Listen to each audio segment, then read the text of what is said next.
કોન્સ્ટલ management એકાઉન્ટ્સનું પરિણામ જાહેર થયું છે। અમદાવાદમાંથી 184 વિદ્યાર્થીઓએ પરીક્ષા આપી હતી, જેમાંથી 104 વિદ્યાર્થીઓ પાસ થયા।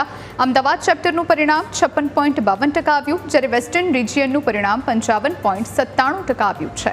ડિસેમ્બર 2024માં વેસ્ટર્ન રિજિયનનું પરિણામ 61.93% આવ્યું હતું, જ્યારે અમદાવાદ ચેપ્ટરનું પરિણામ 66.75% આવ્યું હતું।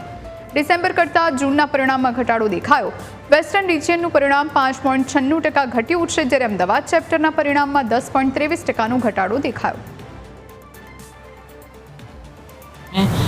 298 स्कोर किया है 400 में से।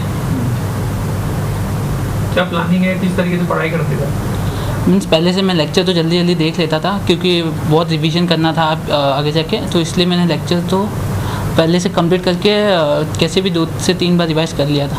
फैमिली का सपोर्ट तो बहुत था, मतलब हम लोग रेंटेड हाउस में रहते हैं, ज़्यादा मतलब ऐसे पैसे वाले नहीं है, तो फिर भी मेरे मम्मी पापा ने बहुत सपोर्ट किया मुझे, और मेरी बहन ने भी मेरा, वो भी अभी CMA कर रही है, तो उसने मेरे को बहुत सपोर्ट किया कि ऐसा करना, तो उसकी वजह से मैं यहाँ पे तक। મારું રિઝલ્ટ 286 આઉટ ઓફ 400 આવ્યું છે, અને મારી ફ્રેન્ડ ક્રિશા શાહ, એનું રિઝલ્ટ 202 આઉટ ઓફ 400 આવ્યું છે। અમે લોકો બંને નાનપણથી જ સાથે ભણીએ છીએ। અમે LKG સાથે હતા અને 12th સુધી સાથે જ હતા। એના પછી અમે લોકોએ CMA પણ સાથે જ લેવાનું નક્કી કર્યું હતું, એટલે અમે લોકોએ CMA ની એક્ઝામ પણ સાથે જ આપી હતી।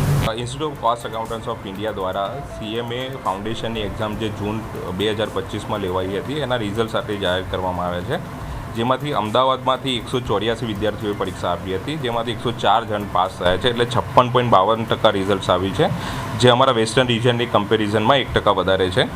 અને અમદાવાદ ચેપ્ટરની વાત કરું તો અમદાવાદ ચેપ્ટરમાં આદિત્ય ખેનાર એ 310 માર્ક મેળવ્યા છે અને 77.5% લાવીને અમદાવાદમાં પ્રથમ છે।